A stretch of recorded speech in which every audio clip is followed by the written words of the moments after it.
7வது வசனத்தை வாசிங்க. ஆகையால் தேவனுக்கு, சத்தமா சொல்லுங்க, தேவனுக்கு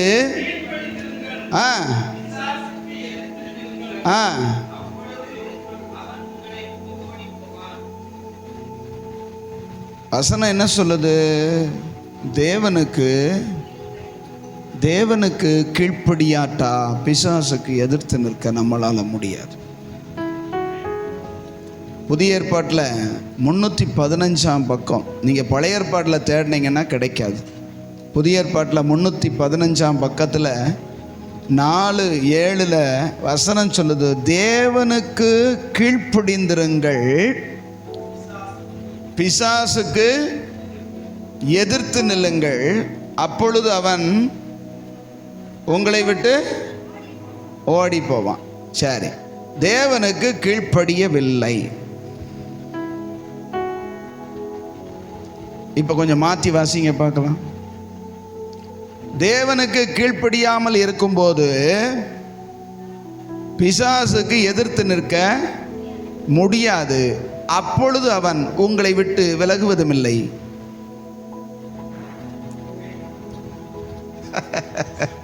இப்படி வாசிக்க பழகுனீங்கன்னா நல்லா புரியும். யார் உங்களை விட்டு விலகுவதும் இல்லை, உங்களை கைவிடுவதும் இல்லை? கொஞ்சம் வாயத்தரன்னு சொல்லுங்க. ஆண்டவர் மோசேவை பார்த்து அல்லது யோசுவாவை பார்த்து சொன்னார், நான் உன்னை விட்டு விலகுவதும் இல்லை, உன்னை கைவிடுவதும் இல்லை. ஆமென். ஒருத்தர் இப்படி சொல்லுவாங்க, கர்த்தரின் மேய்ப்பராயிருக்கிறார், நான் தாழ்ச்சி அடையேன் அப்படின்னு சொல்றது மாதிரி, பிசாசு என் மேய்ப்பனாயிருக்கிறான், அவன் என்னை முள்ளுள்ள இடங்களில் நடத்துகிறான் அப்படின்பார். கர்த்தர் மேய்ப்பராக இருந்தா அவர் புல்லுல நடத்துவார். பிசாசு மேய்ப்பனா இருந்தா எங்க நடத்துவான்? முள்ளுள்ள இடங்கள்ல. நம்ம யாருக்கு கீழ்ப்படுகிறோமோ, யாருக்கு நம்மை ஒப்பு கொடுக்கிறோமோ அவங்க தான் நம்ம நடத்த முடியும். ஆமென். அல்லேலூயா சொல்லுங்க. ரொம்ப சீரியஸாக கவனிக்கிறீங்க, ஆனால் சீரியஸாக கீழ்ப்படியணும். சீரியஸாக என்ன செய்யணும்? தேவனுக்கு கீழ்ப்படியணும். அப்படின்னா தேவனுக்கு கீழ்ப்படிதல் அப்படின்னா என்ன அர்த்தம்? தேவனுக்கு எப்படி கீழ்ப்படுகிறது?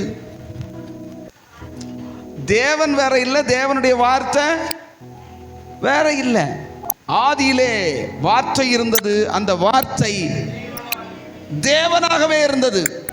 ஆமென். அந்த வார்த்தை தான் உங்க கையில என் கையில இருக்கிற வார்த்தை. இந்த வார்த்தைக்கு கீழ்ப்படியாதவன் தேவனுக்கு, ஆமென், ரொம்ப சிம்பிளா உங்களுக்கு சொல்றேன், கர்த்தருடைய சமூகத்தை நீங்க போய் நாடி அவர் சமூகத்தில் உட்காந்து அவர் சொல்லுகிறதுக்கு கொஞ்சம் கீழ்ப்படிஞ்சு பார்த்தீங்கன்னா உங்க வாழ்க்கையில பிசாசு ஓடுவான். பிசாசுக்கு நீங்க எதிர்த்து நிக்க, ஆமென். பிசாசுக்கு எப்படி பாச எதிர்த்து நிக்கிறது? பேயினாலே நமக்கு பயமா இருக்கு, இருட்டை கண்டாலே உள்ள போக மாட்டேங்கிறான், கரண்ட் இல்லாட்டி நடுக்கமா போயிருது, தனியா இருக்கிறது ரொம்ப கஷ்டமா இருக்கு. எதுக்கு? நான் நினைக்கிறேன், நான் மனசுல யோசிக்கிறேன், பேய்க்கு பயப்படுகிறவன் கர்த்தருக்கு பயப்பட மாட்டான். புரியுதா உங்களுக்கு? அதை அப்படி மாற்றி சொல்லுங்க. கர்த்தருக்கு பயப்படுற ஒரு மனுஷன் பேய்க்கு பயப்பட மாட்டான். ஏன்னா கர்த்தர் கூட இருக்கும்போது பேய் அவனை பார்த்துதான் பயப்படுமே தவிர. அல்லேலூயா சொல்லுங்க. நான் சொல்றது விளங்குதா? ப்ராக்டிக்கலாக சொல்கிறேன். நீங்கள் இப்போ உங்களுக்குள்ள நீங்களே இப்போ அது ஒரு தனியாக ஒரு வீட்டில் இருக்குங்க, தனியாக சிங்கிளாக இருக்கிறீங்க, அந்த நேரத்தில் உங்களுக்குள்ள ஒரு பய உணர்வு வருது அப்படின்னாலே சம்திங் ராங். நான் தனியாக இருந்தாலும் கர்த்தர் என் கூட இருக்கிறாரு, நான் கர்த்தரோட இருக்கிறேன், நான் கர்த்தருக்கு கீழ்ப்படிஞ்சிருக்கேன்னா பய உணர்வு வராது. ஆமென். பய உணர்வு எப்போ வரும்னா, கர்த்தரோட இல்லாத ஒரு மனநிலைமை சூழ்நிலைமை இருக்கும்போது அவங்களுக்குள்ள பயம் இயற்கையாகவே வரும். பயம் வேதனை உள்ளது. பயப்படுகிறவன் தெய்வ அன்பில் நிரப்பப்பட்டவன் கிடையாது. தேவனோடு இணைக்கப்பட்டவன் கிடையாது. அல்லேலூயா. பயம் இருக்குதா? எந்த இடத்துக்குனாலும் எந்த இடத்துல இருந்தாலும் இருப்பேன் அப்படின்னு சொல்ல முடியுமா?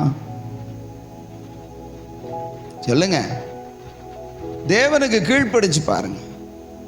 தனிமையா இருக்கிறீங்களா? தேவ சமூகத்தில் அப்படி முழங்கால் போட்டு கொஞ்ச நேரம் ஜெபம் பண்ணி பாருங்க. அல்லேலூயா. உங்களை தேவ பிரசன்னம் மூடும். உங்களுக்குள்ள காண்டாமிருகத்துக்கு ஒத்த பலன் வரும். ஆமென். அல்லேலூயா சொல்லுங்க. அப்படின்னா தேவனுக்கு கீழ்ப்படிந்திருக்கும் போது தான் நாம் பிசாசுக்கு எதிர்த்து நிற்க முடியும். இன்னைக்கு நிறைய பேருடைய வாழ்க்கையில கீழ்ப்படிதல், ஆண்டவர் சொல்லுகிற வார்த்தைக்கு கீழ்ப்படி. ஒரு ஜெபம் பண்ணுங்க என்ன ஜெபம் பண்றது இல்லை, ஒரு காரியங்களை செய்யுங்க என்ன செய்யறது இல்லை. அப்படின்னா எப்படி தேவன் உங்களில் சந்தோஷப்படுவார்? பிசாசுக்கு நீங்கள் எப்படி மேற்கொள்ள முடியும்? அவன் உங்களை விட்டு பிறகு என்னைக்குமே போக மாட்டான். ஏன்னா கீழ்ப்படியாதவர்களை குறித்து ஒரு வசனம் இப்படி இருக்குது, வாசிங்க. எபேசியர் நினைக்கிறேன், எபேசியர் எடுங்க. எபேசியருக்கு எழுதின நிருபம்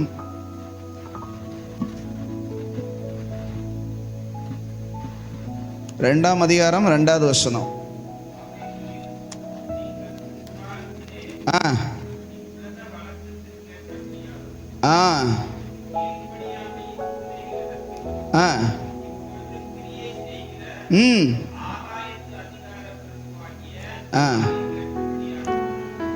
நீங்க இந்த வசனத்தை கொஞ்சம் கவனிச்சு பார்த்தீங்கன்னா, அந்த வசனத்தை கவனிங்க. அவைகளில் நீங்கள் முற்காலத்திலே இவ்வுலக வழக்கத்திற்கு ஏற்றபடியாகவும், ஆமென், கீழ்ப்படியாமையின் பிள்ளைகளிடத்தில் இப்பொழுது கிரியை செய்கிற ஆகாயத்து அதிகார பிரபுவாகிய ஆவிக்கேற்றபடியும் நடந்து கொண்டீர்கள் அப்படின்னு. இது முற்காலத்தில் நடந்ததை பற்றி எபேசியர் நிருபத்துக்கு யார் எழுதுறா? பவுல் அப்போஸ்தலன் எழுதுகிறார். அல்லேலூயா. சத்தமா சொல்லுங்க, அல்லேலூயா சொல்லுங்க. பவுல் அப்போஸ்தலன் முற்காலத்தில் இப்படி இருந்தீங்கிறாரு. அதை மட்டும் விட்டுட்டு இப்போ நம்ம அந்த 2 வரியை விட்டுட்டு, கீழ்ப்படியாமையின் பிள்ளைகளிடத்தில் இப்பொழுது கிரியை செய்கிற ஆகாயத்து அதிகார பிரபுவாகிய ஆவினை யாரு? ஆகாயத்து அதிகார பிரபு யாரு? பிசாஸ். பிசாசுக்கு ஏற்றபடியாகவும் நடந்து கொள்வீர்கள்.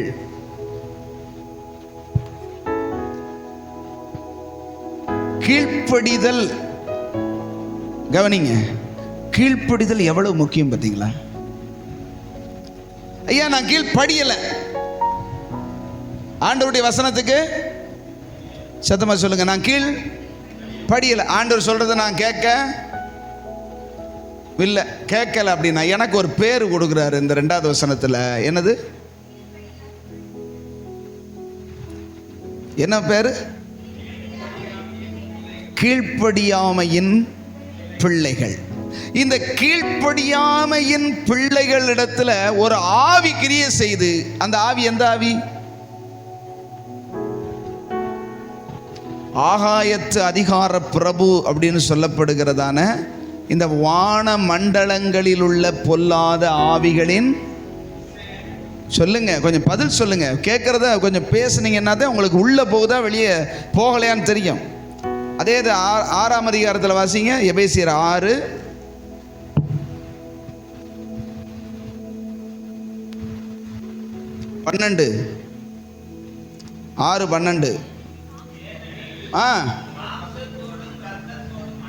ஏனெனில் மாம்சத்தோடும் இரத்தத்தோடும் அல்ல, துரைத்தனங்களோடும் அதிகாரங்களோடும் இப்பிரபஞ்சத்தின், இப்ப கவனிங்க, வான மண்டலங்களில் உள்ள பொல்லாத ஆவி. வான மண்டலத்தில் எந்த ஆவி இருக்கு? வானமண்டலம் அப்படிங்கிறதுக்கு இங்கே ஒரு பேர் சொல்றாரு, ஆகாயத்து அதிகாரம். வான மண்டலத்தில் அப்படின்னா ஆகாயம். ஆகாயத்தில் அதிகாரம் செலுத்துகிற பிரபு அவன். அப்படின்னா அது சேம் தான் இல்லையா? அவனை பொல்லாத ஆவி யார பிடிக்குது? கொஞ்சம் சொல்லுங்க சொல்லுங்க சொல்லுங்க, பக்கத்தில் இருக்கிறவங்க பார்த்து சொல்லுங்க, எல்லாம் சொல்லுங்க. யாரை பிடிக்குது? யாருக்குள்ள அந்த ஆவி கிரியை செய்யுது? வசனத்துக்கு கீழ்ப்படியாதவர்கள், வார்த்தைக்கு, தேவனுடைய சொல்லுக்கு. என்ன சொன்னாலும் நான் அப்படித்தான் என்ன செய்வேன், இருப்பேன். ஜெபம் பண்ணுனா ஜெபம் பண்ண மாட்டேன், பைபிள் படினா பைபிள் படிக்க மாட்டேன், சமாதானமா போ சண்டை போடாத அப்படின்னா அப்படித்தான் செய்வேன். இன்னும் நிறைய சொல்லிக்கிட்டே போகலாம். எந்த காரியத்துக்கும் நான் கீழ்ப்படிய முடியாது, அப்படியே வருவேன் போவேன் வருவேன் போவேன்னா நம்முடைய வாழ்க்கையில, அப்படிப்பட்டவருடைய வாழ்க்கையில யார் கிரியை செய்வா? கொஞ்சம் ஒரு லோக்கல் லாங்குவேஜில் சொல்லுங்க, ஒரே வார்த்தை.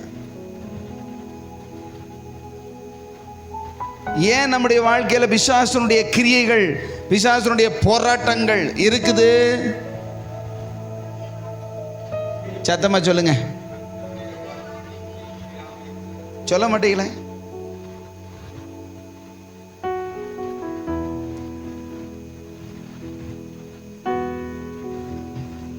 நம்முடைய வண்டவாளம்லாம் கர்த்தருக்கு தெரியும்.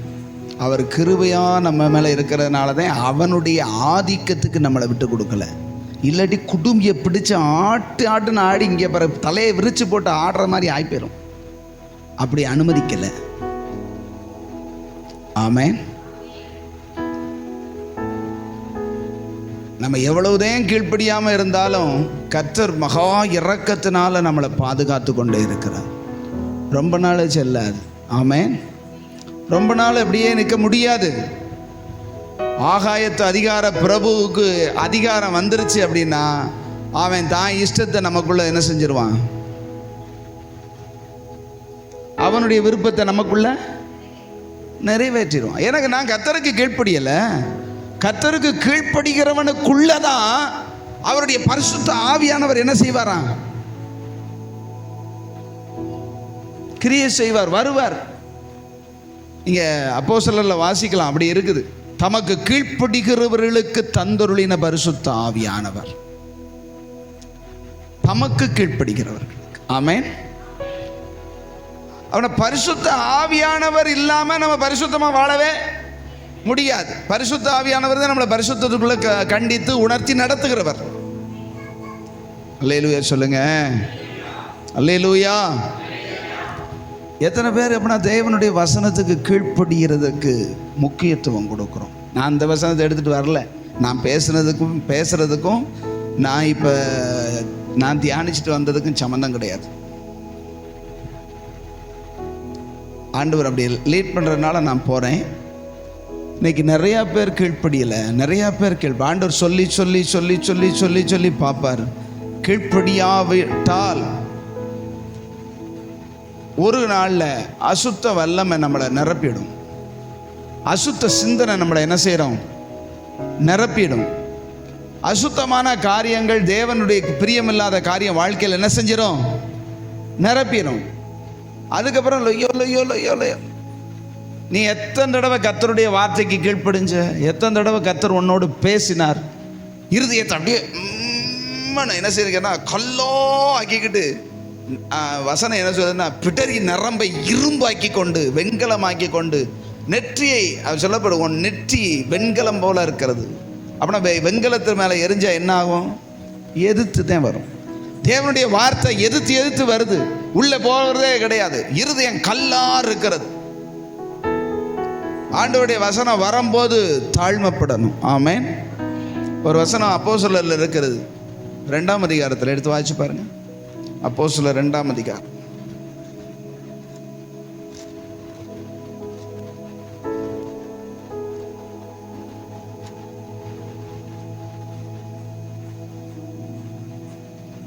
முப்பத்தேழு வாசிங்க. எல்லாம் எடுத்து பாருங்க. அப்போஸ்தலர் 2 37. எதை கேட்டார்கள்?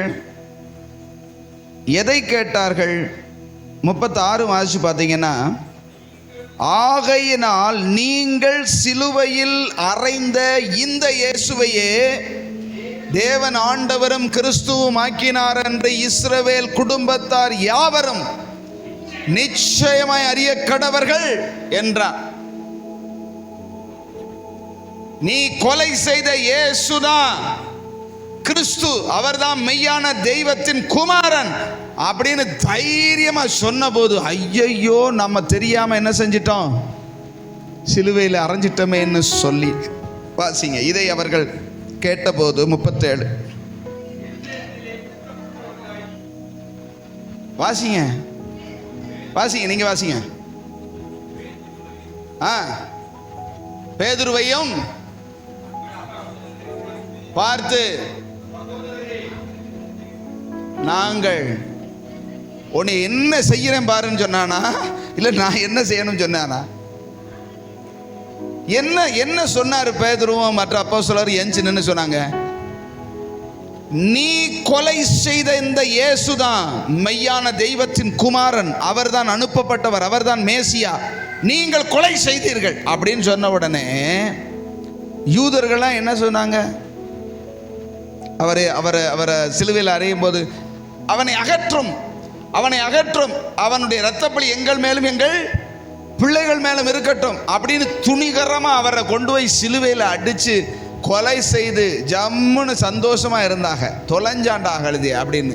இன்னைக்கு தைரியமா நின்று சொல்றான், நீங்கள் கொலை செய்த, ஆமென், நீ கொலை செய்த இயேசுதான் மெய்யான தெய்வம் அப்படின்னு சொல்லும் போது,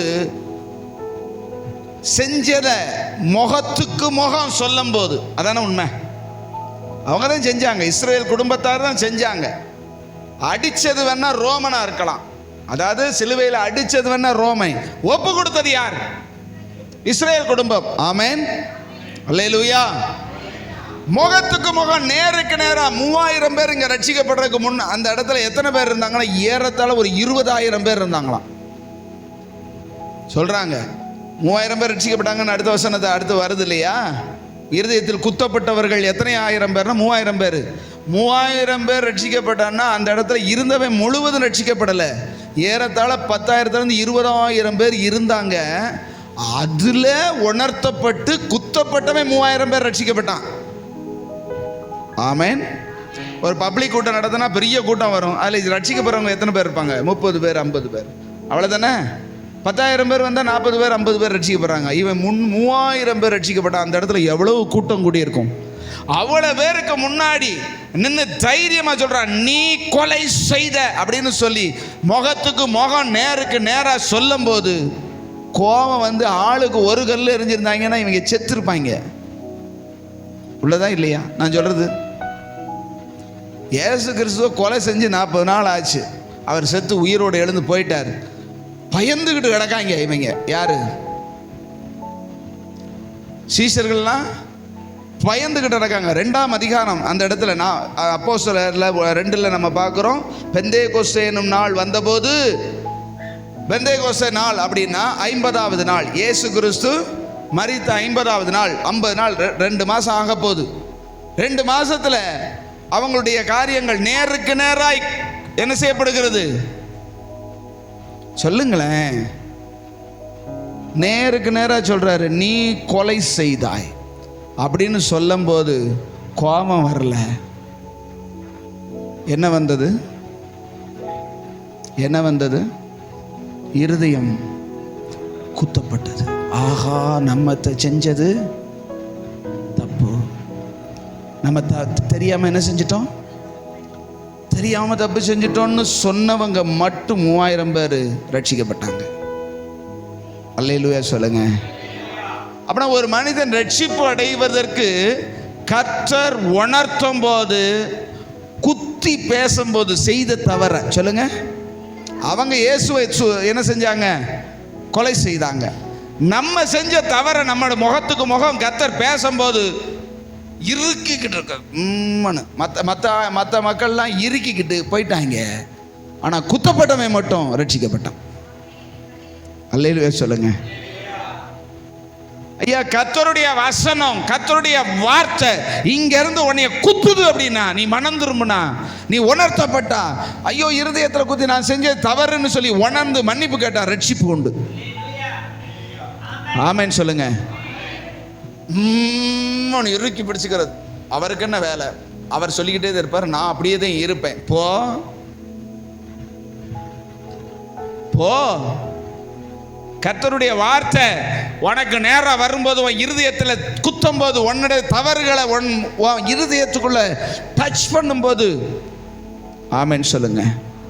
கடந்த நாளில் ஒரு இந்த சின்ன சின்ன கிளிப்புகளை நம்ம இப்போ அனுப்பி விடுறோம்ல, ஜஸ்டின் மோசஸ் அந்த குரூப்பில் அவர் பிரசங்கம் பண்ணும்போது நாங்கள் கேட்டேன், என்னங்க பாஸ்டர் குத்துற மாதிரியே பேசுறீங்க அப்படின்னார். நான் கர்த்தருடைய வார்த்தையை பேசினா குத்தத்தையும் செய்யும். ஆமென் சொல்லுங்க. கர்த்தருடைய வார்த்தை இருபுறமும் கருக்குள்ள பட்டயம். கருக்குள்ள பட்டயம் நல்ல வகையான நல்ல வாள், 2 பக்கம் முனையான வாள் எடுத்துக்கிட்டு விளையாடும் போது காயப்படாம இருக்குமா? குத்தாம இருக்குமா? அதன அட்டகத்தியா? அல்லேலூயா. கர்த்தருடைய வசனம்னா இருதயத்தை குத்தி கிழிக்கணும். அதுதான் வசனம். ஆமென் சொல்லுங்க. கர்த்தருடைய வசனத்தை குறித்து வேதம் இருபுறமும் கருக்குள்ள பட்டயத்தை வச்சு எங்கேயாவது தடவி கொடுப்பாங்களா? எதை வச்சு தடவி கொடுப்பாங்க? என்ன ஒண்ணுமே தெரியாம மாதிரி உட்காந்துருக்கு. உங்களுக்கு ஒரு இடத்துல வீக்கம் இருக்குங்க. என்ன இருக்கு? வீங்கி இவ்வளவு தண்டி பழுத்து போய் இருக்குது. அது ரணமா வின் வின் வின் வின்னு தெரிக்குது. நம்ம சொல்லுவோம்ல, விண்ணு விண்ணுன்னு தெரிக்குது. இப்ப ஒரு நல்ல முனையான கத்தியை கொண்டு வந்து அப்படி லைட்டாக கிழிச்சு விட்டு பிரிக்கி விடுவாங்களா, அல்லது நல்ல ஒரு பெரிய புது கத்தியை எடுத்துட்டு வந்து அப்படியே தடவி விடுவாங்களா? என்ன ஒரு மாதிரியா பார்க்குறீங்க? கவனிங்க, பதில் சொல்லுங்க. நான் சொல்றதை கவனிச்சிங்களா? தடவி கொடுப்பாங்களா? அப்படியே அந்த கத்தியை வச்சு தடவி கொடுப்பாங்களா? அல்லது தடவி கொடுக்கறதுக்கு எது வரும்? அந்த பஞ்சு மாதிரி இருக்கிற துணி தான் வரும். வசனம் துணியா? வசனம் துணின்னு எங்கேயாவது இருக்கா? பட்டயம். பட்டயம் கிழிக்கத்தான் செய்யும். அப்படின்னா தான் உள்ள இருக்கிற சலமெல்லாம் வெளியே வந்து சுகம் உண்டாகும். அல்லேலூயா, அல்லேலூயா சொல்லுங்க. கர்த்தருடைய வசனம் இருதயத்தை குத்தும் போது, உணர்த்தும் போது, உடனே தாழ்மைப்பட்டவன் ரட்சிக்கப்பட்டு ஞானஸ்நானம் பெற்று பரிசுத்தாவி பெற்று தேவனுடைய சபையோடு சேர்க்கப்பட்டான். சீஷர்களாய் மாறினார்கள். அல்லேலூயா சொல்லுங்க. கீழ்ப்படிதல். கீழ்ப்படிதல் எங்க தொடங்குது? கர்த்தருடைய வசனம் பிரசங்கிக்கப்படும் பொழுது இருதயம் குத்தப்படுகிற இடத்துல துவங்குது. அல்லேலூயா சொல்லுங்க. ஆண்டவர் என்ன சொன்னாலும் சரி, ஊழியக்காரன் மூலமா என்ன சொன்னாலும் சரி, நான் அப்படியே தான் இருப்பேன். நான் எந்த மாற்றத்துக்குள்ளையும் வரமாட்டேன், கீழ்ப்படிய மாட்டேன். யாருக்கு நஷ்டம்? யாருக்கு நஷ்டம்? தயவு செய்து சொல்றேன், கர்த்தருடைய வசனத்துக்கு எதிர்த்து நிற்காதீங்க. கர்த்தருடைய வசனத்தை அசட்ட பண்ணாதீங்க. ஆண்டவர் சொல்றது எப்பொழுதுமே பார்த்தீங்கன்னா, கர்த்தருடைய வசனத்துக்கு நடுங்குகிறவனத்தை நான் நோக்கி பார்ப்பேன். ஆமென். நான் பல தடவை உங்கள்கிட்ட சொல்லியிருக்கிறேன், யார் என்ன ஆலோசனை சொன்னாலும் நான் கேட்குறவன் கிடையாது. ஏன்னா எனக்கு சரின்னு படுறதை நான் என்ன செய்வேன்? செய்கிற எனக்கு மனப்பக்குவம் அப்படித்தான். எனக்கு என்ன சரின்னு படுதோ அதுதான் அப்படின்னு சொல்லி எனக்கு என்னுடைய மைண்ட் அப்படித்தான் இருக்கும். யாரும் சொன்னால் நான் கேட்க மாட்டேன். ஏன்னா எனக்கு சரின்னு படுறதான் செய்வேன். ஆனால் கர்த்தருடைய வசனத்துக்கு மாறுபாடாக உன் வழி இருக்குன்னு வசனத்தை எடுத்து சொன்னா அத்தோட சரி என் வழியை விட்டுருவேன். அல்லேலூயா சொல்லுங்க. ஏன் தெரியுமா? உங்கள் அனுபவம் வேறையா இருக்கலாம், ஏன் அனுபவம் உங்களுடையதான பக்குவம் வேறையா இருக்கலாம், அல்லது உங்களுக்கு இருக்கிறதான அறிவு வேறையா இருக்கலாம், எனக்கு இருக்கிற அறிவு வேறையா இருக்கலாம். ஆனால் வசனம் ஒன்று தான். ஆமென். வசனத்தின்படியான ஒரு வெளிப்பாடு வசனத்தின்படியான ஒரு ஆலோசனையை ஒரு சின்ன பிள்ளை கொடுத்தாலும் அதை ஏற்றுக்கொள்கிற மனப்பக்குவம் நமக்கு வேண்டும். இது எத்தனையோ நான் சாட்சியாக சொல்ல முடியும், டைம் இல்லை, அதனால் சொல்கிறேன். வசனத்தின்படி நீ செய்கிற தப்புன்னு சொன்னால் உடனடியாக நான் கீழ்ப்படிஞ்சுதான் ஆகணும், ஆவேன். அல்லேலூயா சொல்லுங்க. அல்லேலூயா. என்னுடைய ஆசைகள், என்னுடைய விருப்பங்கள், என்னுடைய சஜஷன் வேறையாக இருக்கலாம், எனக்கு சரின்னு படுறது பல காரியமாக இருக்கலாம். ஆனால் வசனம் பார்த்து நீ செய்து தப்புடான்னு சொன்னால் அதை அத்தோட கைவிட்டுறணும். அல்லேலூயா சொல்லுங்க. ஏன் அப்படின்னா வசனம்தான் கர்த்தர், கர்த்தர் தான் வசனம்.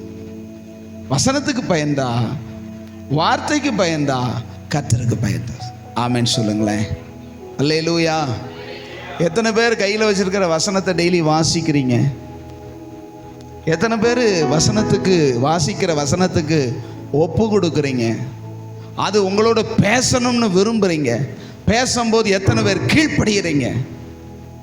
ஏதோ என்ன நம்ம கையில் கொடுக்கப்பட்டது என்ன விக்ரமாதித்தன் கதை புஸ்தகமா டெய்லி வாசிக்கிறதுக்கு? அதெல்லாம் முக்கியம் இல்லை. நீ எத்தனை அதிகாரம் வாசிக்கிறேங்கிறது முக்கியம் இல்லை, எத்தனை வசனத்துக்கு கீழ்ப்படிஞ்சேங்கிறது தான் முக்கியம். சில பேர் வழக்கமாக வச்சிருவாங்க, 3 அதிகாரம் டெய்லி வாசிக்கலன்னு அவங்களுக்கு குற்ற உணர்வு ஆகிடும். குற்ற உணர்வு வேஸ்ட்டு. நீ வாசிச்சது 3 அதிகாரம், எத்தனை வசனத்துக்கு கீழ்ப்படிஞ்ச? கர்த்தர் உன்னோடு என்ன பேசினார்? ஆமென்.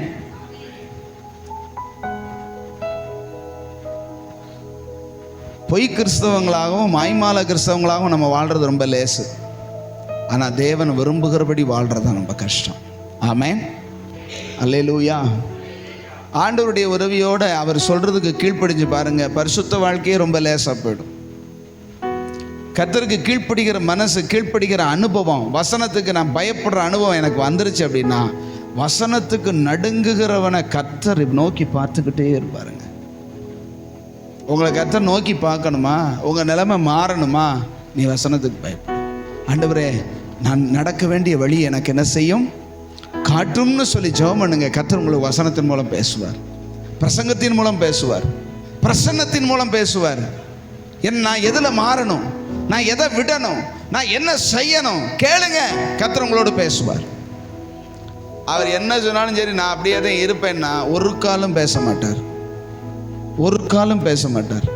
நல்லா ஞாபகம் ஒருக்க சொல்லி பார்ப்பாரு, 2 தடவை கேட்கும் உங்களுக்கு. கர்த்தருடைய வார்த்தை ஒருக்க சொன்னால் 2 தடவை நம்ம கேட்குமா? ஆமென். 2 தடவை சொல்லுவார். கீழ்ப்படியாமல் அப்படியே தான் இருப்பேன், என்ன கீழ்ப்படிய மாட்டேன், ஜெபம் பண்ண மாட்டேன், வைக்க மாட்டேன், அப்படியே டிவி பார்த்துக்கிட்டே இருப்பேன், பொழுது ஓட்டிக்கிட்டே இருப்பேன், என்னத்தையாவது செஞ்சுக்கிட்டே இருப்பேன், ஆனால் ஜெபம் பண்ண மாட்டேன், வைக்க மாட்டேன் அப்படின்னு சொன்னால் விட்டுருவார்.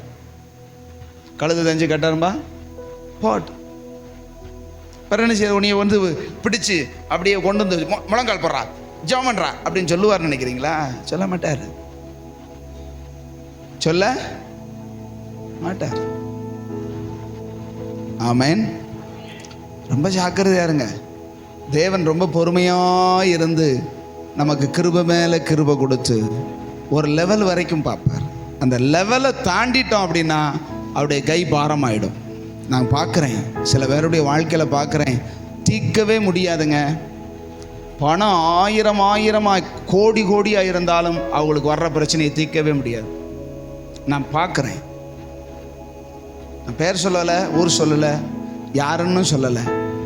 கர்த்தர் மட்டும் கூட இல்லை, அல்லது கர்த்தருக்கு கீழ்ப்படியலை, கர்த்தருடைய கிருபையை வேஸ்ட் ஆக்கி அவர் சொல்கிறதுக்கு எதிர்த்து நின்று நான் அப்படித்தான் இருப்பேன்னு சொல்லி தெனாவட்டா வாழ்ந்தா வாழு, என்ஜாய் அப்படின்னு விட்டுருவார். அடுத்து கை வைப்பார் பாருங்க, யாரும் கை கொடுக்க முடியாது, யாருமே கை கொடுக்க முடியாது. உனக்கு வர்ற பிரச்சனைக்கு உலகத்திலே தீர்வு இருக்காது. டாக்டர்கள்லாம் கை விரிச்சிருவாங்க. ஐயா எவ்வளவு பணம்னாலும் தர்றேன் ஐயா, உன் பணத்தை நீ யாருக்கு வேணும்? உன் பணம் யாருக்கு வேணும்? மருந்து இல்லையா? அல்லேலூயா. ஜாக்கிரதை. கிருபையின் காலத்தை, தேவன் நம்மேல் வைத்திருக்கிற இரக்கத்தின் நாட்களை நான் பயன்படுத்தி கொள்ளணும். நான் கர்த்தருக்கு எந்த அளவுக்கு கீழ்ப்படுகிறேன், கர்த்தர் சொல்கிறதுக்கு எந்த அளவுக்கு பயப்படுறேன், கர்த்தருடைய வசனத்தை குறித்து ஒரு வசனம் என்னோடு பேசுனா நான் அப்படியே சரண்டர் ஆகிறேனா, அதை யாரும் பார்க்க வேண்டிய அவசியமே கிடையாது. இன்னொருத்தர் பார்க்கணுங்கிறதுக்காக நான் கீழ்ப்படிய வேண்டிய அவசியம் கிடையாது. நான் கர்த்தருக்கு முன்பதாக, ஆமென், நீ கர்த்தருக்கு முன்பதாக கீழ்ப்படிஞ்சா வெளியரங்கமா பதில் வந்ததே. நீ அந்தரங்கத்தில் செய்கிறது வெளியரங்கமா வரும். தேவனுக்கு கீழ்ப்படிஞ்சா உன் வாழ்க்கையில நன்மைகள், நல்ல காரியங்கள் வெளிப்படும், நற்கனிகள் உண்டாகும். அல்லேலூயா சொல்லுங்க. தயவு செய்து தேவ சமூகத்திலிருந்து பணிவா அன்பா சொல்றேன், தேவ சமூகத்தில் விழுந்து கிடங்க. ஆண்டவரே, நான் என்ன செய்ய சித்தமாக இருக்கிறேன், சொல்லும் அடியேன் கேட்கிறேன். இதை விட்டுரு, இது தப்பு, இது செய்கிற தப்புன்னா சரிங்க ஆண்டவரேன்னு சொல்லி அப்படியே கீழ்ப்படிய பழகணும். ஆமென் சொல்லுங்க. ஐயா நான் பழகிட்டேன், நான் கஷ்டமா இருக்குது, கிருபைகாலு கிருபைகாலு, எப்படி ஆண்டவரை தப்புறதுன்னு கேளு. அல்லேலூயா சொல்லுங்க. எப்படி விட்டு விடுகிறேன்னு கேளு. கர்த்தர் தருவார், கர்த்தர் பலன் தருவார். அவரால் முடியாதது ஒன்றுமே இல்லை. அவரை முற்றிலும் சார்ந்து கொள்றவங்களுக்கு, அவருக்கு பயப்படுறவங்களுக்கு கிருபை மேல கிருபை தந்து எப்படிப்பட்ட நிலைமையிலையும் தூக்கி எடுப்பார். எப்படிப்பட்ட பாவத்திலிருந்து, எப்படிப்பட்ட பலவீனத்திலிருந்தும், எப்படிப்பட்ட பழக்க வழக்கத்திலிருந்தும் தூக்கி எடுக்க தேவனால முடியும். கீழ்ப்படிய மட்டும் மனசு இருக்கான்னு பாருங்க. நீங்க சொல்லுங்க, நான் கேட்கிறேன். அல்லேலூயா.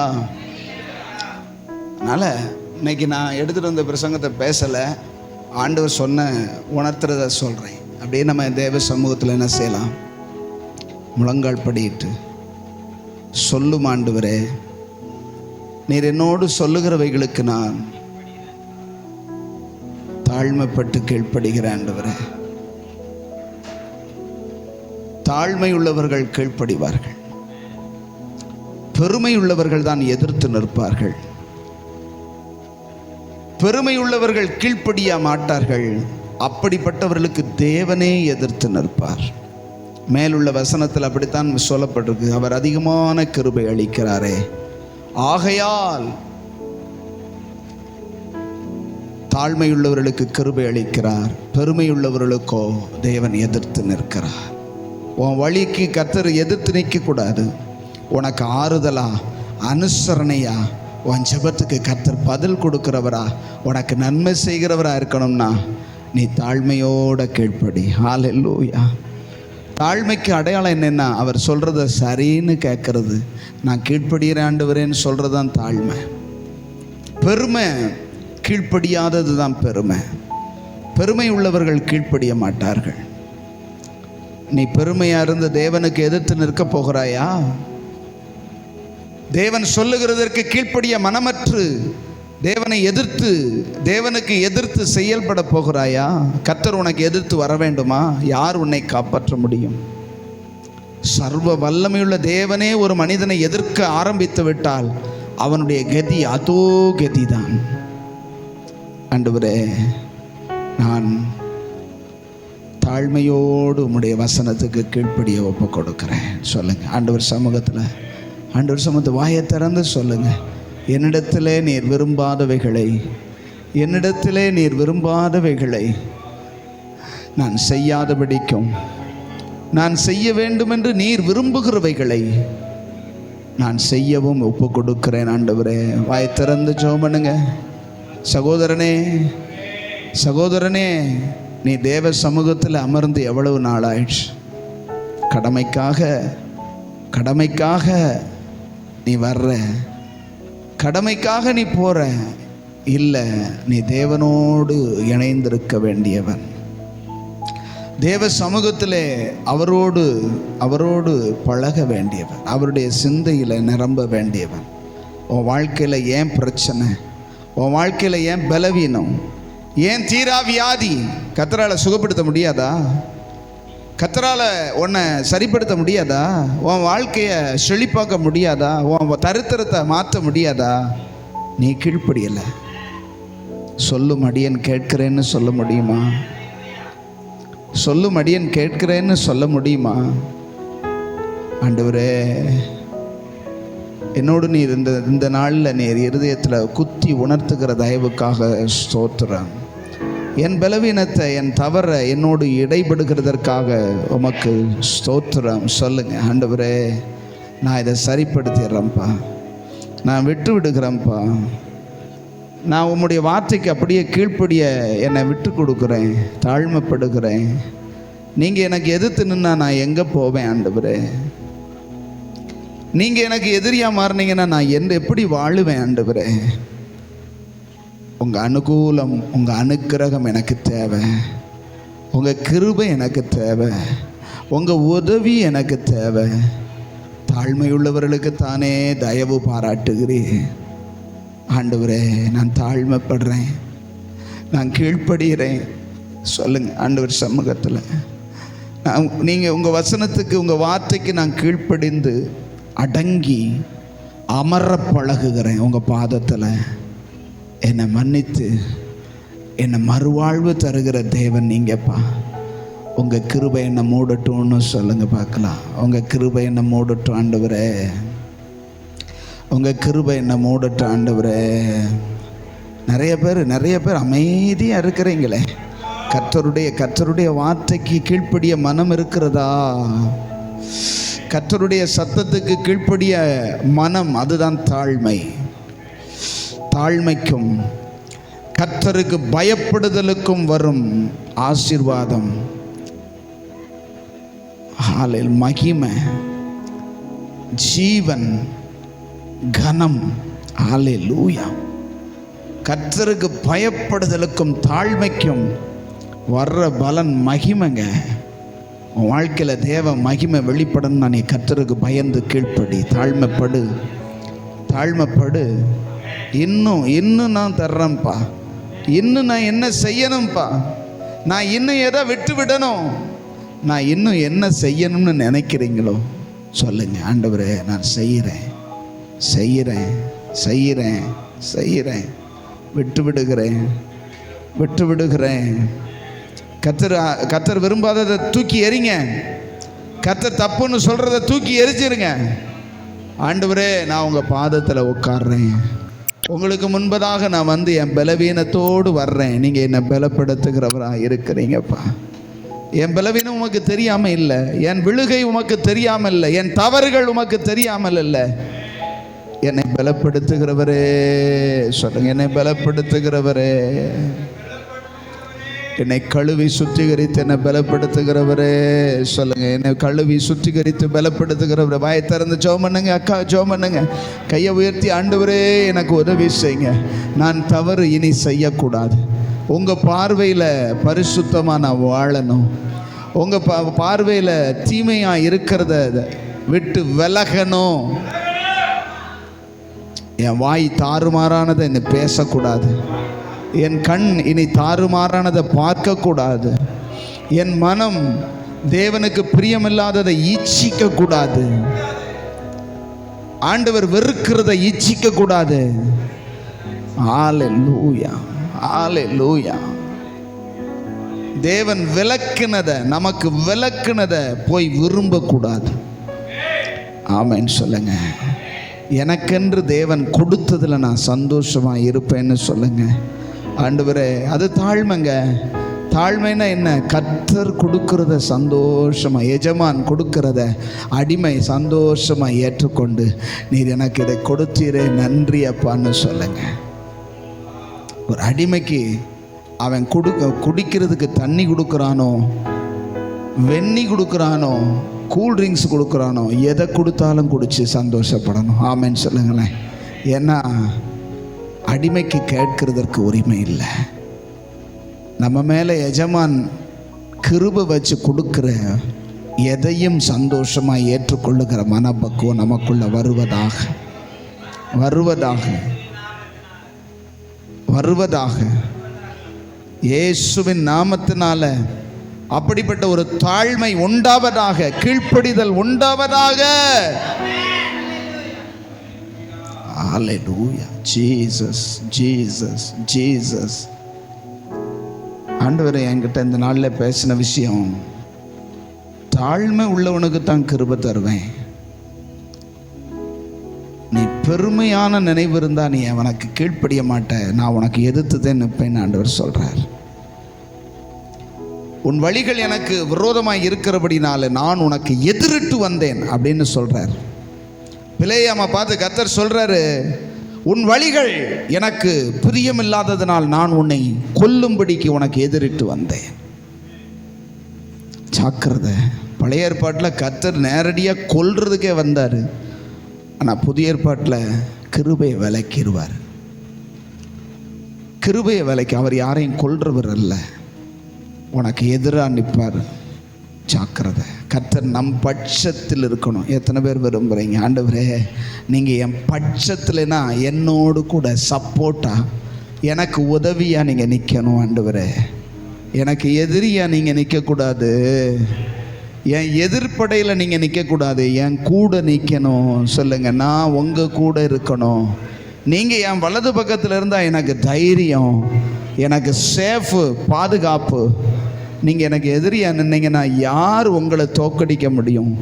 யார் ஆண்டவர் உங்களிடத்திலிருந்து என்னை காப்பாற்ற முடியும்? ஆண்டவரே தாழ்மைப்படுறான்ப்பா. ரொம்ப சிம்பிளுங்க. தாழ்மையுள்ளவர்களோடு போய் மனத்தாழ்மையுள்ள கர்த்தர் இணைந்து கொள்ளுகிறார். பெருமையுள்ளவனோடு கூட பெருமை பிடிச்ச பிசாசு போய் நின்னுக்கிறான். ஹல்லேலூயா. பிசாசு விழுந்ததுக்கு ஒரே ஒரு காரணம், பெருமை. பெருமை பெருமை. அந்த பெருமையினால தான் அவன் மேலிருந்து தள்ளப்பட்டான். கடைசி வரைக்கும் அவன் மன்னிப்பே கேட்கல. ஜாக்கிரதை. பெருமை உள்ள வந்தது அப்படின்னா அது மன்னிப்பு கேட்க விடாது. ஜாக்கிரதையா இருங்க. இறங்கவே விடாது, தாழ்மைப்படவே விடாது. அந்த பெருமைக்கு சாகணும். அல்லேலூயா, ஹல்லேலூயா, ஹல்லேலூயா. ஆண்டவரே எனக்குள்ள எந்த பெருமையும் வந்து விடாதபடிக்கு என்னை உடைச்சு உருமாற்றிருங்கப்பா. சொல்லுங்க, வாயை திறந்தப்பட சொல்லுவீங்களா? சில பேர்லாம் அப்படியே வேடிக்கை பார்த்து நினைக்கிற அமைதியாக இருக்கிறீங்க. உங்களுக்குள்ளேயும் எனக்குள்ளேயும் தேவனையே நமக்கு எதிரியாய் மாற்றுகிற பெருமை. பெருமை ஒன்றும் இல்லாட்டாலும் பெருமை, எனக்கு எல்லாம் தெரியும் அப்படிங்கிற பெருமை, எல்லாத்தையும் ஆண்டவர் சமூகத்தில் சொல்லும் சொல்லும் அப்படியே கேட்குறேன், அப்படியே கேட்குறேன். சொல்லுங்க சொல்லுங்க, எனக்கு எதுவும் தெரியாது ஆண்டவரே. ஹல்லேலூயா, ஹல்லேலூயா, ஹல்லேலூயா. மோசே எனக்கு எல்லாம் தெரியும், சகலகலா வல்லவன், இப்ப பாரு நான் என் ஜனங்களை விடுவிக்கிறேன்னு சொல்லி இஸ்ரவேல் புத்திரரிடத்தில் வந்த பொழுது அந்த இஸ்ரவேல் புத்திரரில் ஒருவனை ஒரு எகிப்தியன் அடித்து துன்பப்படுத்துகிறத பார்த்து சதக்குன்னு வெட்டி உடனே மணல்ல புதைச்சு வச்சுட்டான்னு வசனம் சொல்லுது. தன்னுடைய ஜனங்கள் தன்னை இரட்சகனாய் ஏற்றுக்கொண்டு இவன் நம்மை விடுவிப்பான்னு நம்புவாங்கன்னு அவன் நினைச்சதை செஞ்சானான். அல்லேலூயா. பெருமை, எனக்கு எல்லாம் முடியும், எனக்கு எல்லாம் தெரியும், ஒரே வெட்டில் நான் என்ன செஞ்சிருவேன், ஒரே வெட்டில் எதிரிகளை வெட்டிடுவேன் நினைச்ச மோசே பார்த்தாரு கர்த்தர். தொலைஞ்சது. இவன் கையில் கொடுத்தா இவனுக்கு இருக்கிற பெருமைக்கு அவ்வளவு பேரையும் இஸ்ரவேல் ஜனங்கள் முழுவதையும் வெட்டி சாச்சிருவான்னு சொல்லி அவனை கொண்டு போய் 40 வருஷம் ஆடு மேய்க்க விட்டார். அந்த பெருமையெல்லாம் உடைஞ்சு சிறுமையாகி நான் 80வது வருஷத்தில் போய் கர்த்தர் நிற்கும் போது, ஆண்டவரே எனக்கு பேச தெரியாது, என்னால் முடியாது, நான் அங்கே போக முடியாது, என் சொல்ல கேட்க மாட்டாங்க, எனக்கு ஒன்றும் தெரியாதுன்னு சொன்னான். அல்லேலூயா சொல்லுங்களேன். அவனுக்குள்ளே இருந்த நம்பிக்கை முழுவதும், சுயம் முழுவதும் சாகிறதற்கு, பெருமை முழுவதும் சாகிறதற்கு 40 ஆண்டுகள் வனாந்திரத்தில் வறுத்தெடுக்க வேண்டிய நிலைமை. ஹல்லேலூயா. பெருமைங்கிறது கர்த்தரை அப்படியே கோபப்படுத்திடும், அவரை எதிர்த்து நிற்க வச்சிரும், நம்மளை வறுத்தெடுக்க வச்சிரும். ஜாக்கிரதை, ஜாக்கிரதை. பெருமையை மட்டும் அனுமதிச்சிடாதீங்க. ஆண்டவரே நான் ஒன்றும் இல்லை ஆண்டவரேன்னு சொல்லி உடைந்த உள்ளத்தோடு எத்தனை பேர் ஒப்பு கொடுக்க முடியும்? ஆண்டவரே எனக்கு ஒன்றும் தெரியாது, நான் ஒன்றும் அறியாத சிறு பிள்ளை அப்படி சொன்னான். அவங்கள தான் கர்த்தர் பயன்படுத்துவார். எரேமியாவை சொல்லும்போது சொன்ன, ஆண்டவரே நான் ஒன்றும் தெரியாத சின்ன பிள்ளைப்பா, எனக்கு ஒன்றும் தெரியாதுப்பா அப்படின்னு சொன்னபோது, நீ சிறு பிள்ளை என்று சொல்லாதே, நான் உனக்கு சொல்லுவதை சொல்லு. அதுதான் கீழ்ப்படிதல். ஹல்லேலூயா. நீ எப்போ உன்னை எம்ப்டியாக்குறியோ தேவ சமூகத்தில், எப்போ உண்மையாக உன்னை ஜீரோவாக மாற்றுகிறாயோ, கர்த்தர் அதை இருதயத்தின் ஆழத்தை பார்க்கும்போது உனக்கு அவர் சொல்லி கொடுத்து செய்ய வேண்டியதை உணர்த்தி பயன்படுத்த போதுமானவராயிருக்கிறார். ஹல்லேலூயா. ஆண்டவரே எனக்கு அந்த கிருபையை தாங்கன்னு சொல்லி கேளுங்க. பெருமை உள்ளவனுக்கு எதிர்த்து நிற்பீரே, தாழ்மையுள்ளவர்களுக்கோ கிருபை தருகிறீரே. நான் ஆண்டவரை கீழ்ப்படிய ஒப்பு கொடுத்து, தாழ்மைப்பட ஒப்பு கொடுத்து, உங்கள் வசனத்துக்கு கீழ்ப்படிய நான் என்னை தாழ்த்துகிறேன் சொல்லுங்க. ஜீசஸ். ஹல்லேலூயா, ஹல்லேலூயா, ஹல்லேலூயா. பரிசுத்த ஆவியானவரே, நாங்கள் உம்மை ஸ்தோத்திரிக்கிறோம். இந்த மத்தியான வேளையில் உங்கள் மிகுந்த இரக்கத்தினாலும் கிருபையினாலும் எங்களை இம்மட்டும் நடத்தி வந்தீர். இந்த நாளில் எங்களோடு கூட உமக்கு கீழ்ப்படுகிறதை பற்றியும், நீர் யாருக்கு உறுதுணையாய் இருக்கிறீர் என்பதையும், யாருக்கு எதிராய் நிற்கிறீர் என்பதை நாங்கள் உணர்ந்து கொள்ள எங்களுக்கு உதவி செய்யுங்கப்பா. நாங்கள் தாழ்மையோடு ஒப்பு கொடுக்கிறோம். தாழ்மையுள்ளவனுக்கு கிருபையை தருகிறவர் ஆண்டவரே. எங்களை முழுவதுமாக தாழ்த்தி அர்ப்பணிக்கிறோம். கிருபை மேலே கிருபை பெருகட்டும். உங்கள் பரிசுத்த கரத்தில் ஒப்பு கொடுத்துறோம். இந்த மீதியான வேலையெல்லாம் பொறுப்படுங்க. அன்பு ரட்சகர் இயேசு கிறிஸ்துவின் மூலம் ஜெபிக்கிறோம் நல்ல பிதாவே.